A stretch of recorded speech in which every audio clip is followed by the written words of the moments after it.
what can a person do by himself to get rid of it, or do we have to necessarily go to an outside source like you told that lady? Well, it seemed as though, and check me if I'm wrong, Robert, but short of crossing water, the way you advised her, for something as serious as the attachment she was describing, professional help would be a must. Is that correct? Yes, in that case it would be, definitely. Crossing running water will break the majority of any kind of psychic or entity attacks that happen when they first happen. And if you can do that, you can very often stop an attachment taking place. It's a way of protecting yourself.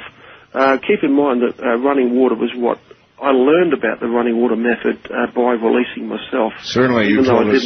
You told us. I didn't know I was sleeping on top of a running water stream. But the Christian view of exorcism is there's a Christian method, there's a Jewish method, there's Buddhist methods. If you go to Tibetan Buddhism, it doesn't matter so much on the method that's being used. It matters more upon the person and the strength that that person has and the faith that they have. And the technique they use, of course, has some effect as well. But it's a combination of the three. So to be a good exorcist, you have to have a good technique, a lot of faith, and a lot of inner strength. All right. Your book on this subject, which is going to be titled Practical Psychic Self-Defense, it's not out yet. When should it be out? It should be out at the end of June. Amazon.com are advertising it for early July. So it should be available about a month earlier from the publishers, Hampton Roads of Virginia. Okay. In the meantime, your other book, called Astral Dynamics, is now available. Is that correct? Yes. Yeah, that's available through Amazon.com or my website or Hampton Roads, any bookstore. Okay. A lot of people are going to be very obviously interested. West of the Rockies, you're on the air with Robert Bruce in Australia. Hello. Hello. Hi. This is Jane listening on Como in Western Washington. Yes, ma'am. And Robert, I recently heard a person that does work like you do interviewed, and he called all spirits inhuman entities and said that all spirits were negative and there were no white witches, and he lumped the tarot in with the Ouija board.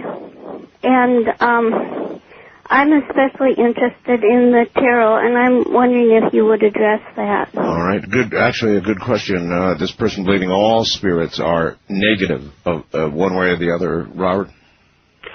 But that is more of a fundamentalist type Christian view, and everybody's entitled to their opinion.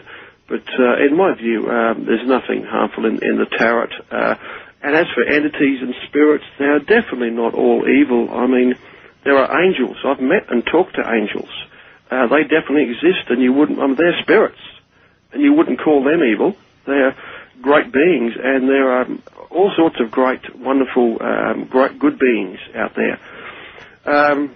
One question, Robert. How do you know you're not being tricked? That'd be a question a fundamentalist would certainly ask, because they would imagine that to be the case in many cases where you thought you had some warm, fuzzy, angelic presence. You're being tricked. Nobody can guarantee that. It's very much like real life, the way I look upon spirit entities, angels. The proof is in the pudding. You judge a person, a spirit, the same way you do a human being.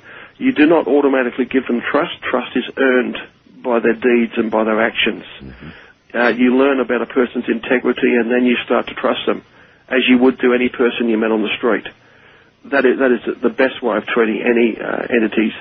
But of course, if you meet up with an angel, they're quite a different sort of thing. They come with a great presence.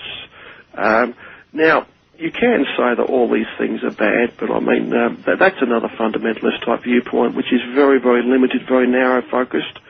It's focused upon a few words here and there in the Bible, and they are taking them literally, and therefore you cannot debate with people like that because they're not open-minded. Mm-hmm. We could go on for hours and hours and hours, but the program is ending, Robert. It has been an absolute pleasure having you here. I hope you do very well, and I'm certain you're going to do very well with your books, and we would like to have you back again sometime, perhaps when your book is out. How about that? I'd love to come back. All right. Thanks a million, and have a great day, what's left of it there in Australia.